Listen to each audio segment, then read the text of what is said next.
So we start with the latest on trade and tariffs. It's called the largest trade deal in history by President Trump, who is talking about the agreement made with Japan earlier today. After weeks of negotiations, it is the most significant deal so far to come ahead of the August 1st deadline. That is the time when steep tariffs will come into effect for countries who have yet to broker a deal with the United States on trade. So President Trump says under the deal, Japanese goods will now be facing tariffs of some 15%. That's instead of the 25% tariff the president did threaten Japan with earlier. He also says that they have agreed that there'll be an investment at his direction of this much, $550 billion into the US economy. As well as that, Japan will open up its market to the US goods, including cars and rice and other agricultural products. Well, let's discuss all of this with Jasper Cole, who is the expert director at Monex Group Japan. Jasper, lovely to see you. So what's your thinking on this deal? President Trump says it's a win-win, is it? It looks very much like a win-win from Japan's perspective. Obviously 15% tariff is way better than 25%. Most importantly, for the car industry, the threat was actually 32%. So going from 32 to 15 for the car industry is a very good deal. And also, President Trump now sort of shows his generosity towards what is, after all, America's most important ally here in Asia Pacific. So it's a win-win. Okay, and we saw that, didn't we, displayed on financial markets today in Japan. Most of the car makers up very strongly indeed. But when the detail comes through, we'll sort of really learn how this impacts Japan and the United States, won't we? Because $550 billion investment, that's a lot of money Japan has to pay into the US.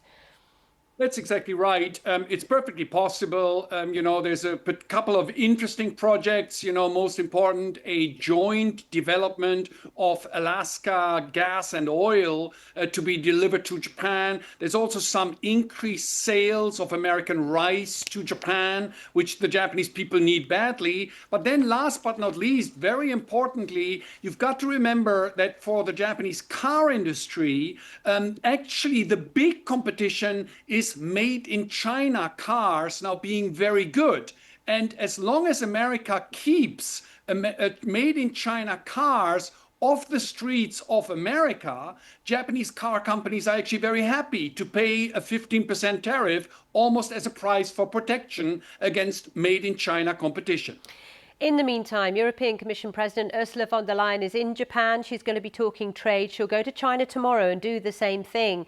Japan, China, the EU, they're all pivoting in other directions, aren't they, as they respond to the threat from the United States?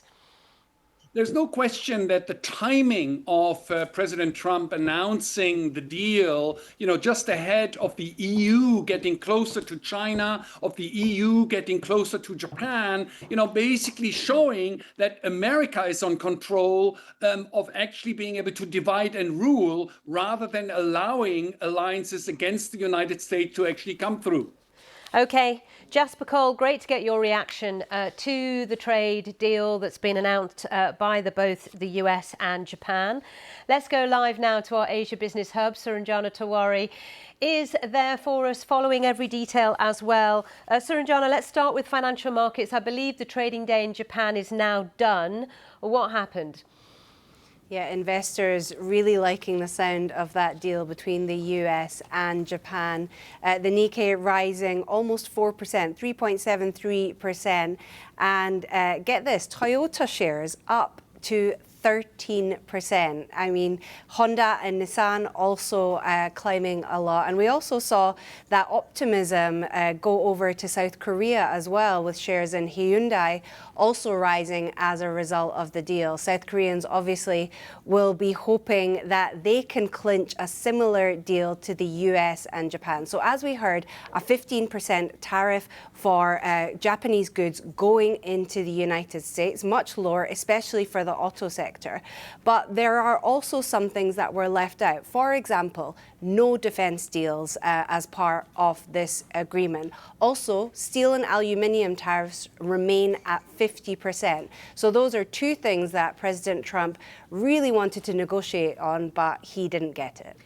And Suranjana, the rumours were rife following news of this deal that the Prime Minister of Japan may soon resign as he feels he's done his job from that perspective. But he's now denying those rumours, Shigeru Ishiba. So give us your take on the turbulence in which this trade deal is coming. Yeah, absolutely. I mean, when the announcement came, we thought, oh, well, he's really improved his political capital, especially after those elections on the weekend, when he lost control of both the upper house and the lower house. His party did, rather. But yeah, with this trade deal, it looked like he was going to gain back some of that political capital. But then there are lots of questions about his leadership. Even now, there were media reports that he was going to announce that he was going to stand down.